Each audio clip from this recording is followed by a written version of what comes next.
ಬ್ರಹ್ಮಾಂಡದಲ್ಲಿ ಹಾಹಾಕಾರ ಉಂಟಾದಾಗ ಆ ಪರಮೇಶ್ವರ ಜ್ಯೋತಿಸ್ತಂಭದ ರೂಪದಲ್ಲಿ ಅಕ್ಷಯ ಲಿಂಗವಾಗಿ ಬೆಳೆದು ತನ್ನ ತುದಿ ಮತ್ತು ಕೊನೆ ತಿಳಿದವರು ಶ್ರೇಷ್ಠರು ಎಂದು ತಿಳಿಸುತ್ತಾನೆ.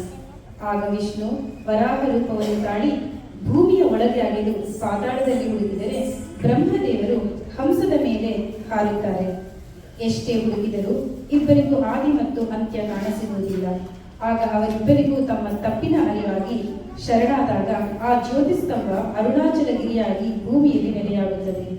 ಭಗವಾನ್ ರಮಣರು ಆ ಅರುಣಾಚಲೇಶ್ವರನ ಮೇಲಿರುವ ಭಕ್ತಿಯಿಂದ ತಿರುವಣ್ಣಾಮಲೈಗೆ ಬಂದು ನೆಲೆಸುತ್ತಾರೆ. ಇದರಿಂದ ತಿಳಿಯುವುದು ಏನೆಂದರೆ ಆ ಶಿವ ಒಲಿಯುವುದು ಭಕ್ತಿಗೆ ಮಾತ್ರ. ನಮ್ಮ ಮನಸ್ಸು, ಬುದ್ಧಿ, ಇಂದ್ರಿಯಗಳು ದೇವರನ್ನು ಸಂಧಿಸಲು ಸಾಧ್ಯವಿಲ್ಲ. ಭಕ್ತಿಯೊಂದೇ ದೇವರನ್ನು ಒಲಿಯುವ ಮಾರ್ಗ. ಈಗ ನೃತ್ಯ ಆದಿ ಅಂತ್ಯಗಳು ಇಲ್ಲದ ಲಿಂಗ. ಇದಕ್ಕೂ ಮೊದಲು ಮಕ್ಕಳಿಂದ ಗುರುವಂದನೆ, ಶ್ಲೋಕಗಳು ಹಾಗೂ ಕಥೆಯನ್ನು ಕೇಳೋಣ.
ಇಲ್ಲದ ಲಿಂಗ ಹರಿಬ್ರಹ್ಮ ನೋಡಿದ ಅಗ್ನಿಲಿಂಗ ಜ್ಯೋತಿ ಸದಾ ಶಿವ ಜ್ಯೋತಿರ್ಲಿಂಗ ಸೂಕ್ಷ್ಮ ಆತ್ಮ ಸ್ವರೂಪದ ಲಿಂಗ ಜ್ಯೋತಿ ಸದಾ ಶಿವ ಜ್ಯೋತಿರ್ಲಿಂಗ ಸೂಕ್ಷ್ಮ ಆತ್ಮ ಸ್ವರೂಪದ ಲಿಂಗ ಅಂಧನಾರೀಶ್ವರ ಈ ಶಿವಲಿಂಗ ಮಾರ್ಗಶಿರದಲ್ಲಿ ಉದ್ಭವಲಿಂಗ ಅಂಧನಾರೀಶ್ವರ ಈ ಶಿವಲಿಂಗ ಮಾರ್ಗಶಿರದಲ್ಲಿ ಉದ್ಭವಲಿಂಗ ನಾದ ಸ್ವರೂಪ ಈಶ್ವರಲಿಂಗ ರಮಣ ರೂಪ ಅರುಣಾಚಲಲಿಂಗ ನಾದ ಸ್ವರೂಪ ಈಶ್ವರಲಿಂಗ ರಮಣ ರೂಪ ಅರುಣಾಚಲಲಿಂಗ ಆದಿಯಂತ್ಯಗಳು ಇಲ್ಲದ ಲಿಂಗ ರಮಣ ರೂಪ ಅರುಣಾಚಲಲಿಂಗ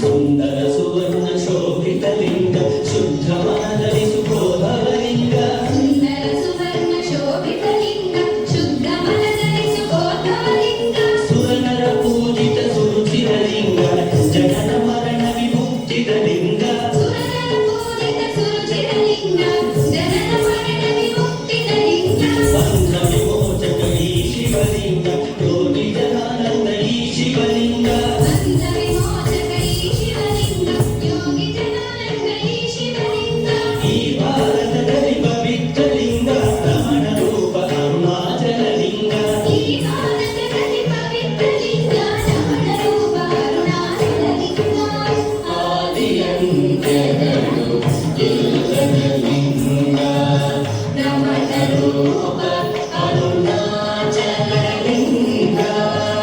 ಆದಿಯಂತ್ಯಗಳು ಇಲ್ಲದ ಲಿಂಗ ರಮಣ ರೂಪ ಅರುಣಾಚಲಲಿಂಗ ರಮಣ ರೂಪ ಅರುಣಾಚಲಲಿಂಗ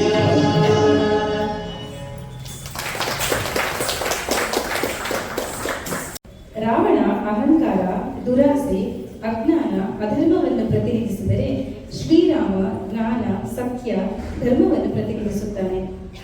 ಅಧರ್ಮ ಎಷ್ಟೇ ಬಲಶಾಲಿಯಾದರೂ ಕೊನೆಗೆ ಧರ್ಮವೇ ಗೆಲ್ಲುವುದು ಎನ್ನುವುದನ್ನು ನವರಾತ್ರಿ ಎತ್ತಿ ತೋರಿಸುತ್ತದೆ. ಹಾಗೆ ನಮ್ಮ ಮನದ ಅಜ್ಞಾನ, ದುರಾಸೆ ಎನ್ನುವ ರಾವಣನನ್ನು ಸಂಹರಿಸಿದಾಗ ಮಾತ್ರ ನಮ್ಮ ಒಳಗಿರುವ ಶ್ರೀರಾಮನ ದರ್ಶನ ಸಾಧ್ಯ. ಪುರಂದರದಾಸರ ಈ ರಚನೆಯಲ್ಲಿ ಶ್ರೀರಾಮ ತನ್ನ ವಾನರ ಸೈನ್ಯವನ್ನು ರಕ್ಷಿಸಲು 1000 ರಾಮನ ರೂಪಗಳನ್ನು ತಾಳಿದರು ಎಂದು ಶ್ರೀರಾಮನ ಅದ್ಭುತ ವರ್ಣನೆಯನ್ನು ಈ ಕೃತಿಯಲ್ಲಿ ಮಾಡಿದ್ದಾರೆ. ಬನ್ನಿ ಈಗ ನೋಡೋಣ ಅಲ್ಲಿ ನೋಡಲು ರಾಮ. ಹಾಡಿರುವವರು ಮಾಂಬಲಂ ಸೋದರಿಯರು. ಇದಕ್ಕೂ ಮೊದಲು ಮಕ್ಕಳಿಂದ ಶ್ಲೋಕಗಳು.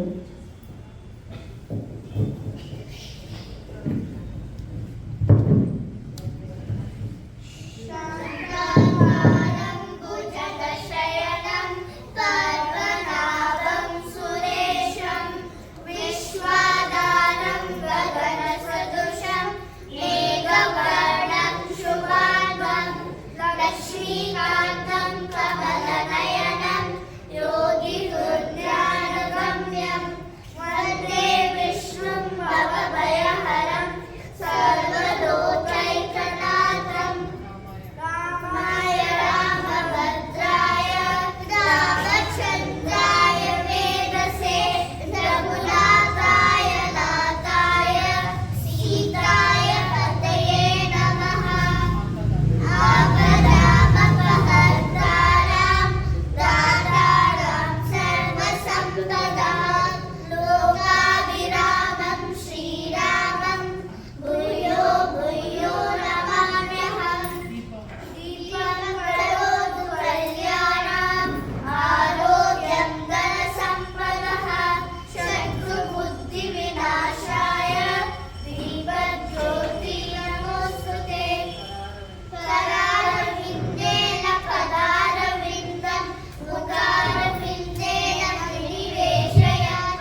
ಎಲ್ಲಿ ನೋಡಲು ರಾಮ ಎಲ್ಲೆಲ್ಲಿ ನೋಡಿದರಲ್ಲಿ ಶ್ರೀರಾಮ ಅಲ್ಲಿ ನೋಡಲು ರಾಮ ಎಲ್ಲಿ ನೋಡಲು ರಾಮ ಎಲ್ಲೆಲ್ಲಿ ನೋಡಿದರಲ್ಲಿ ಶ್ರೀರಾಮ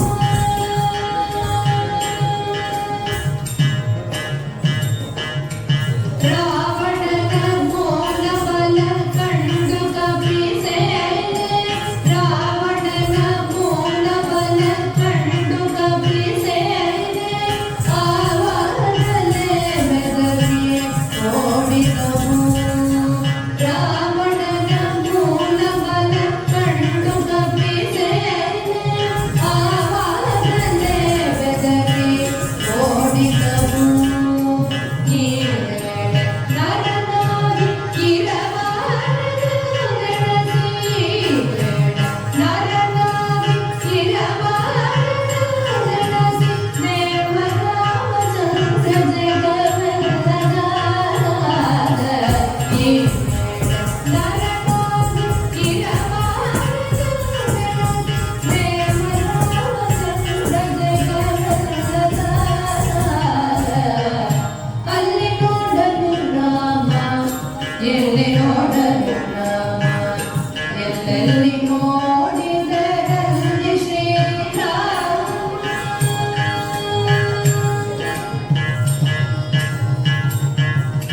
ಅವನಿಗೆ ಇವರಾಮ ಇವನಿಗೆ ಅವರಾಮ ಅವನಿಗೆ ಇವರಾಮ ಇವನಿಗೆ ಅವರಾಮ ಅವನಿಯೋಡೆ ಬರೆಯುವ ಒಳ್ಳೆ ಅವನಿಗೆ ಇವರಾಮ ಇವನಿಗೆ ಅವರಾಮ ಅವನಿಯೋಡೆ ಬರೆಯುವ ಒಳ್ಳೆ ಅಸುರೆ ಅಲ್ಲಿ ನೋಡಲು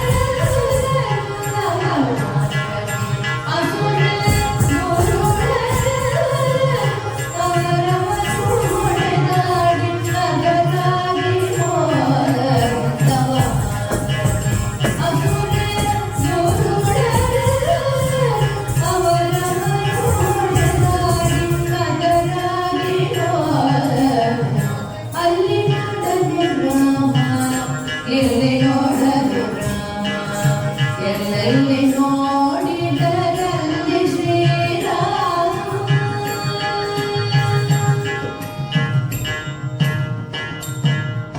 ಹನುಮದಾದಿ ಸಾಧು ಜನರು ಗಾಪಿಕೊಂಡು ಹನುಮದಾದಿ ಸಾಧು ಜನರು ಗಾಪಿಕೊಂಡು ಗುಡಿ ಗುಡಿ ದಾಡಿದರು ಗರುಷರಿಂದ ಹನುಮದಾದಿ ಸಾಧು ಜನರು ಗಾಪಿಕೊಂಡು ಗುಡಿ ಗುಡಿ ದಾಡಿದರು ಗರುಷರಿಂದ ಕ್ಷಣದಲ್ಲಿ ಪುರಂದರ ವಿಠಲರಾಯನು ಕ್ಷಣದಲ್ಲಿ ಪುರಂದರ ವಿಠಲರಾಯನು ಕೊನೆಗೊಡೆಯನು ತಾನು ಪ್ರಣಾರಿಯಿಂದ ಕ್ಷಣದಲ್ಲಿ ಪುರಂದರ ವಿಠಲರಾಯನು ಕೊನೆಗೊಡೆಯನು ತಾನು ಪ್ರಣಾರಿಯಿಂದ ಅಲ್ಲಿ ನೋಡಲು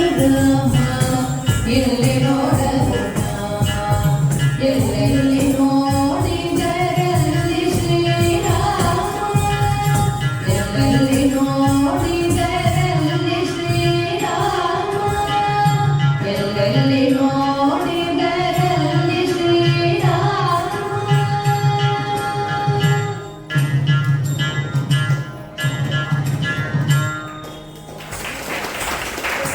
ನವರಾತ್ರಿ ಕೇವಲ ಸಂಭ್ರಮಾಚರಣೆಯ ಹಬ್ಬವಲ್ಲ, ಆಂತರಿಕವಾಗಿ ನಮ್ಮನ್ನು ನಾವು ಕಂಡುಕೊಳ್ಳುವ ಆಧ್ಯಾತ್ಮಿಕ ಮಾರ್ಗದಲ್ಲಿ ನಮ್ಮನ್ನು ತೊಡಗಿಸಿಕೊಳ್ಳುವ ಸುಸಮಯ. ಆ ತಾಯಿ ಮಹಿಷಾಸುರ, ಶುಂಭ, ನಿಶುಂಭರಂತಹ ರಾಕ್ಷಸರನ್ನು ಕೊಂದು ಶಾಂತಿ ಸ್ಥಾಪನೆ ಮಾಡಿದಳು. ಇದು ನಮ್ಮ ಒಳಗಿನ ಅರಿಷಡ್ ವರ್ಗಗಳನ್ನು ಕೊಂದು ನಿಜವಾದ ಆನಂದ ಪಡೆಯುವ ಸಂಕೇತವೂ ಆಗಿದೆ. ಮೊದಲ 3 ದಿನ ತಾಯಿ ದುರ್ಗಾದೇವಿಗೆ ಸಮರ್ಪಿಸಲಾಗಿದೆ. ಇದು ಶಕ್ತಿ ದೇವತೆ ಪಾರ್ವತಿಯ ರೂಪ, ನಮ್ಮೊಳಗೆ ಇರುವ ದೈವಿಕ ಶಕ್ತಿಯನ್ನು ಪ್ರತಿನಿಧಿಸುತ್ತದೆ. ನಮ್ಮೊಳಗಿರುವ ನಕಾರಾತ್ಮಕ ವಿಚಾರಗಳು, ಭಯ ಇವೆಲ್ಲವನ್ನು ಜಯಿಸಿ ಶಕ್ತಿವಂತರಾಗಿ ಮೇಲೇಳಬೇಕು ಎಂಬುದನ್ನು ತೋರಿಸುತ್ತದೆ. ಹೇಗೆ ಆ ತಾಯಿ ಮಹಿಷಾಸುರನನ್ನು ಸಂಹರಿಸಿದಳು, ಹಾಗೆ ನಾವು ಕೂಡ ರೋಷ, ಕೋಪ, ದ್ವೇಷ, ಅಹಂಕಾರ, ಅಸೂಯೆ, ಅಜ್ಞಾನ ಎಲ್ಲವನ್ನೂ ಧ್ವಂಸ ಮಾಡಬೇಕು ಎಂದು ಸೂಚಿಸುತ್ತದೆ. ಮುಂದಿನ 3 ದಿನ ತಾಯಿ ಮಹಾಲಕ್ಷ್ಮಿ ಸರ್ವ ಸಂಪದಗಳನ್ನು ಕರುಣಿಸುವ ಧನಲಕ್ಷ್ಮಿಯನ್ನು ಪ್ರತಿನಿಧಿಸುತ್ತದೆ. ಆದರೆ ನಾವು ಇದನ್ನು ಪ್ರಾಪಂಚಿಕ ಧನ ಸಂಪತ್ತು ಪಡೆಯಲು ಎಂದು ಭಾವಿಸುವುದು ಸರಿಯಲ್ಲ. ನಿಜವಾದ ಸಂಪತ್ತು ಜ್ಞಾನ, ಶಾಂತಿ ಮತ್ತು ತೃಪ್ತಿ. ಇದನ್ನು ಕರುಣಿಸುವ ಮಹಾಲಕ್ಷ್ಮಿಯನ್ನು ಸ್ಮರಿಸಬೇಕು. ಕೊನೆಯ 3 ದಿನ ತಾಯಿ ಶಾರದಾಂಬೆಗೆ ಸಮರ್ಪಿತ. ಸರಸ್ವತಿ ದೇವಿ ಕೇವಲ ಪ್ರಾಪಂಚಿಕ ವಿದ್ಯೆ ಮಾತ್ರವಲ್ಲ, ಆಕೆ ಜ್ಞಾನ, ಅರಿವು, ಇದರ ಮೂಲಕ ನಮ್ಮನ್ನು ಮುಕ್ತಿ ಮಾರ್ಗಕ್ಕೆ ಕರೆದೊಯ್ಯುವ ಕರುಣಿ ವಿದ್ಯಾದಾತೆ, ಸಕಲ ಕಲಾ ವಿಶಾರದೆ, ಅಜ್ಞಾನವನ್ನು ನಾಶ ಮಾಡುವ ದಯಾಸ್ವರೂಪಿಣಿ. ಆದ್ದರಿಂದ ನಾವು 9 ದಿನಗಳು ನವವಿಧ ಭಕ್ತಿಯಿಂದ ನವದುರ್ಗೆಯರ ಆರಾಧನೆ ಮಾಡಿ ಅವಳ ಕೃಪೆ ಪಡೆಯೋಣ ಎಂದು ಹೇಳುತ್ತಾ, ಹೆಸರು ಬೇರೆ ಆದರೂ ಎಲ್ಲ ದೇವಿಯರು ಆದಿಶಕ್ತಿಯ ರೂಪವೇ ಎಂದು ಹೇಳುತ್ತಾ ಮುಂದಿನ ನೃತ್ಯ. ಇದಕ್ಕೂ ಮೊದಲು ಆರ್ಯ ಮತ್ತು ಅವ್ಯಕ್ತ ಶ್ಲೋಕ ಹೇಳುತ್ತಾರೆ. ಅದಾದ ನಂತರ ನಿಲಂ ಮತ್ತು ತೇಜಸ್ವಿನು ಶ್ಲೋಕ ಹೇಳ್ತಾರೆ. सरस्वती नमस्तुभ्यं वरदे कामरूपिणि विद्यारम्भं करिष्यामि सिद्धिर्भवतु मे सदा सर्वमङ्गलमाङ्गल्ये शिवे सर्वार्थसाधिके शरण्ये त्र्यम्बके गौरी नारायणि नमोस्तुते.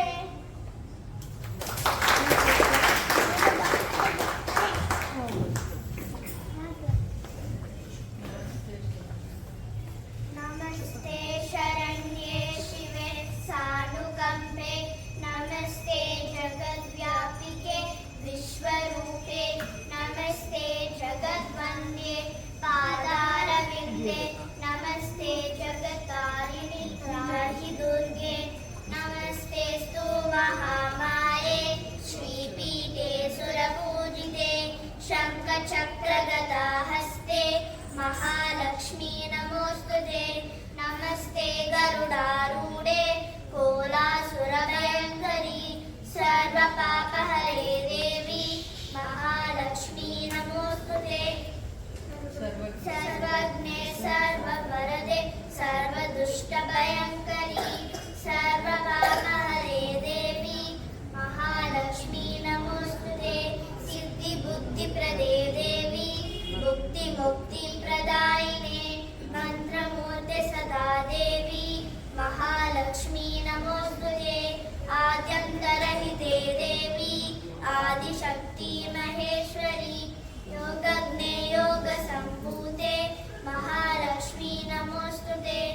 स्थूलसूक्ष्म महारौद्रे महाशक्ति महोदरी महापापहरे देवी महालक्ष्मी नमोस्तुते.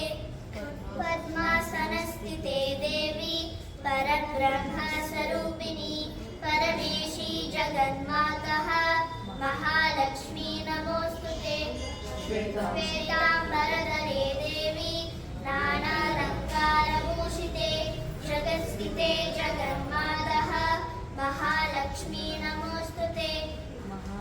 महालक्ष्मी अष्टकं सूत्रं यः पठेत् भक्तिमानरः सर्वसिद्धिमवाप्नोति राज्यं प्राप्नोति सर्वदा. एककाले पठे नित्यं महापापविनाशनं त्रिकालं यः पठे नित्यं धनधान्यसमन्वितः त्रिकालं यः पठे नित्यं महाशत्रुविनाशनं महालक्ष्मीर्भवे नित्यं प्रसन्नवरदा शुभा.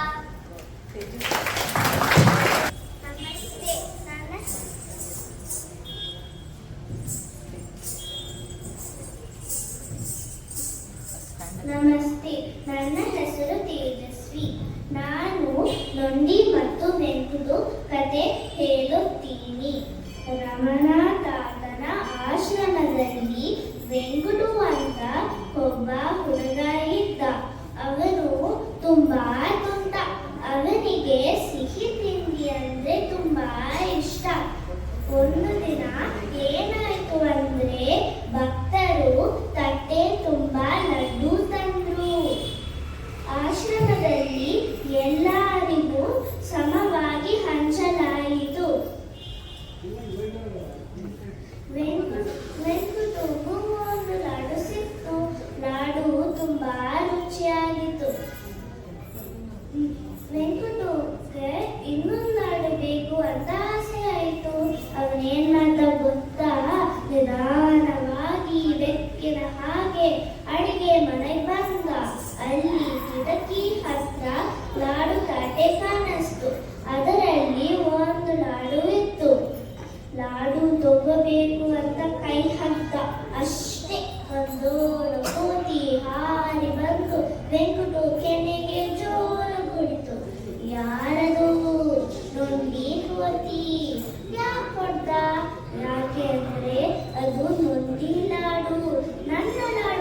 ಅಭಿಯನ್ನ ಅದಕ್ಕೆ ಶುರು ಮಾಡ್ದ. ರಮಣ ತಾತ ಹತ್ರ ಹೋದ. ರಮಣ ತಾತ ನೋಡಿ ನಾನು ಕೊಡ್ದ. ಯಾಕೆ ಕೊಡ್ದ, ನೀನೇನ್ ಮಾಡ್ದಿ ಅಂತ ಕೇಳಿದ್ರು. ನಾನು ನೊಂಡಿ ಲಾಡು ತಗೊಂಡೆ ಅಂತ ಹೇಳ್ದ. ಅದು ತಪ್ಪಲ್ಲವ, ನಾವು ಬೇರೆಯವರ ಪಾಲು ತಗೋಬಾರ್ದು. ನಮ್ಮಲ್ಲಿ ಇರೋದನ್ನ ಬೇರೆಯವರಿಗೆ ಹಂಚಿ ತಿನ್ನಬೇಕು. ಆಗ್ಲಿ ರಮಣ ತಾತ, ನನ್ನದು ತಪ್ಪಾಯಿತು. ನೊಂಡಿ ಮತ್ತು ವೆಂಕಟು ಸ್ನೇಹಿತರಾದರು.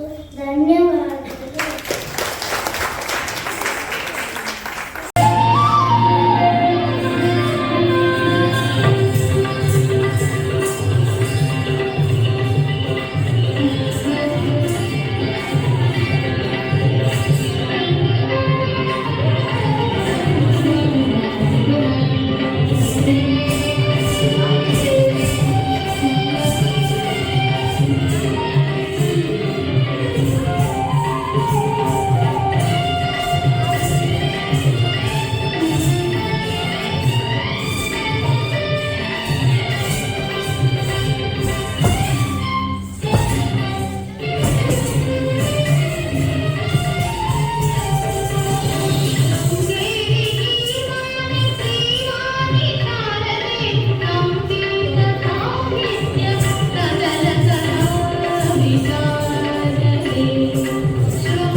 सर्वमङ्गलमङ्गल्ये शिवे सर्वार्थसाधके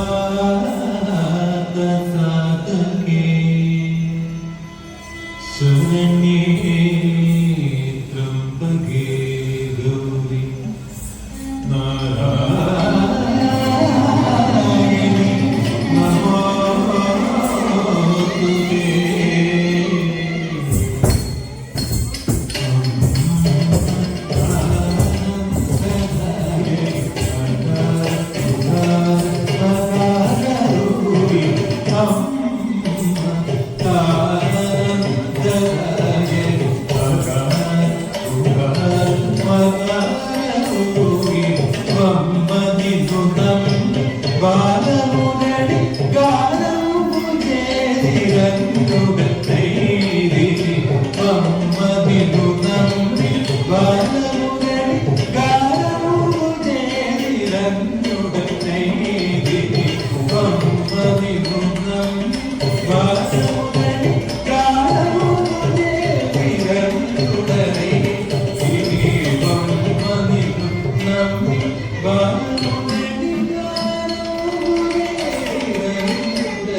Give me one,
ಇವರು ಭರತನಾಟ್ಯ ಕಲಾವಿದೆ, ರಂಗಭೂಮಿ ಕಲಾವಿದೆಯೂ ಹೌದು.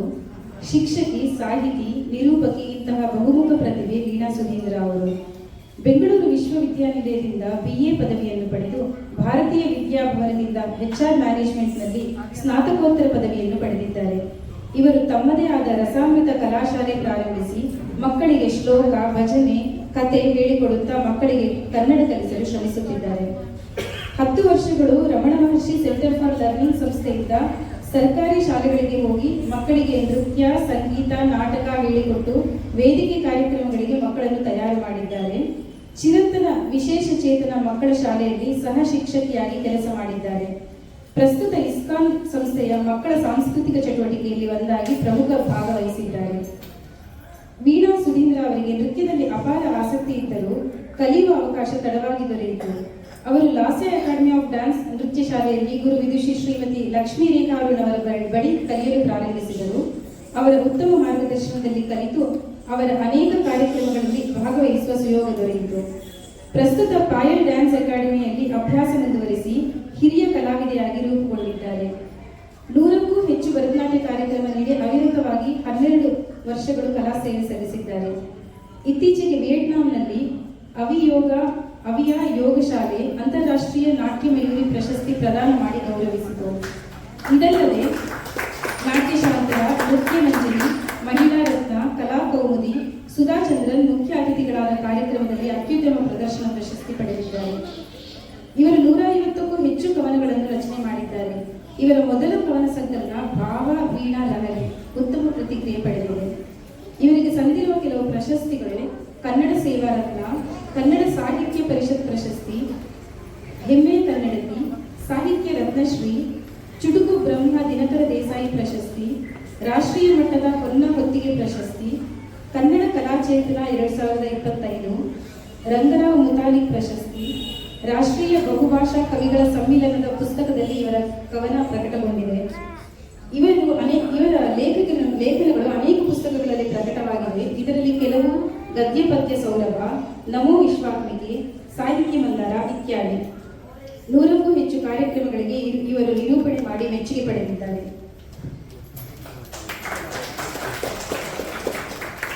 ಇವಾಗ ಭಗವಾನ್ ರಮಣರು ರಚಿಸಿರುವ ಅಕ್ಷರ ವರ್ಣಮಾಲೆಯ ಕೆಲವು ಸಾಲುಗಳೊಂದಿಗೆ ಕಾರ್ಯಕ್ರಮವನ್ನು ಸಂಪನ್ನಗೊಳಿಸೋಣ.